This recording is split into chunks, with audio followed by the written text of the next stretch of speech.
تستطيع أخي الكريم أن تثبت لي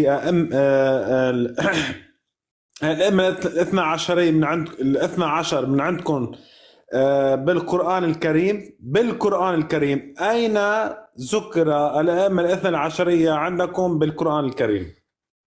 هو يسألني كشيعي أنا، ولا بد أن أجيب حسب منهاجي، وحتى منهاج السنة يتفق. السنة والشيعة يتفقون ليس كل شيء ذكر في القرآن. مثلا الأنبياء لم يذكروا جميعا، بل ذكروا 25 فقط نبي. هل الآن ننكر الأنبياء الباقين؟ قطعا لا. الصلوات عددها تفاصيلها لم تذكر في القرآن.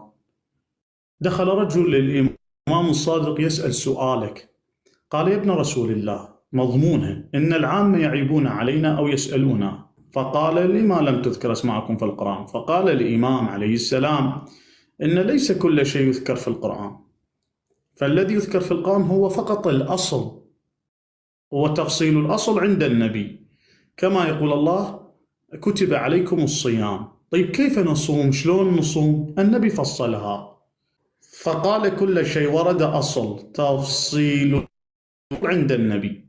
فقال السائل اللي يسأل بهذا: أين الله ورد في الأصل عندكم؟ قال الله تعالى: قال: وأطيعوا الرسول وأولي الأمر منكم.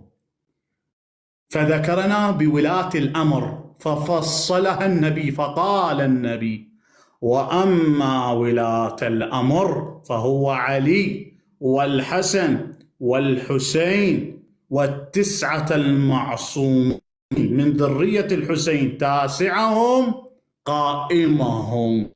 إذن أنا عندي بمنهاجي القرآن الكريم بتفسير النبي والعترة هنالك آية وردت لهم في الأصل. إذن جوابي الآن واضح. الآن بما جاوبت إلي حق أسألك بنفس الموضوع. المهدي عندك خليفة الله، وعندك في كتبك عيسى يصلي خلف المهدي، والمهدي خليفة الله يحقق ما لم يحققه الأنبياء. أريد أمام الجمهور نص صريح أن المهدي خليفة الله. أنا أريد نص صريح أن المهدي خليفة الله في القرآن الكريم، وإذا لم يوجد نص صريح فأنت تنكر المهدي، لأن هذا فهمك للأمر. تفضل. ما عندي نص صريح، ما عندي نص صريح، بس أنت لا، ما فيني أنكره يا أخي، بس ما عندي نص صريح. ما فيني أنكره، ما فيني أنكره. خلاص إذا أنت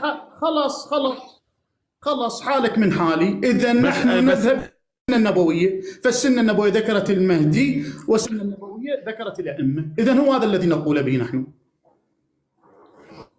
أخ علاء، في فرق بين مكانة المهدي بالسنة عنا، وفي فرق بين الأئمة الاثنى عشرية عندكم يا أخي. شلون هيك شيء ما بينذكر بالقرآن يا أخي؟ عم نحكي عن المكانة، عن الأصل. هو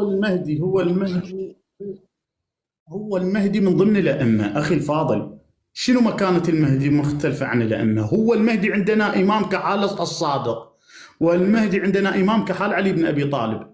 ذكروا كأصل ولاة الأمر، فسرها النبي قال ولاة الأمر هم الأئمة.